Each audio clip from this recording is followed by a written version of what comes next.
Linda, if you're gearing up a business to look at the future, and the future is a scary place, and one always tries to determine the exact sort of period one looks at in advance, and things have changed so radically over the last 2 years. But if you had to cast an eye, whether it be 12 or 24 months ahead or 5 years ahead, what do you think the emerging trends that are coming, either from a tenant-specific requirement or what buildings are offering?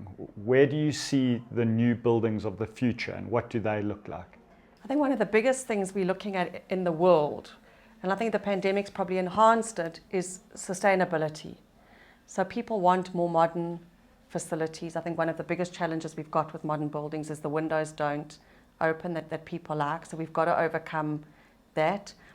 But certainly people want more efficient buildings. South Africa, one of our biggest challenges is water and electricity. So certainly if you can have a building that can be off the grid or can provide backup, which I think we've been doing for the past few years, that's what's important to people. But you're never going to draw someone back to an older building that's worse off than their homes. So we've got to provide, as you said earlier, internal and external environments where it's easy to park, easy to get into a building, and a place that you actually want to call work, that you're proud to call work. And certainly spaces might be smaller, people might take less square meterage, but the people are still going to expect that much more from it. We look at efficiencies in a building, and one of the traditional considerations was always common areas, and how much common space do you have? And there's obviously a significant aesthetic appeal when one walks into, for example, the entrance of a building, the main reception areas.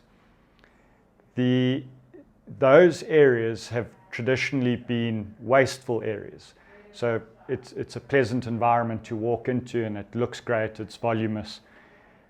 Our big drive now at the moment is to make spaces very efficient and ensure that people can utilize these common spaces. We are looking at either sort of breakaway areas where it's not just furniture positioned there for decorative appeal, but actually for functional appeal.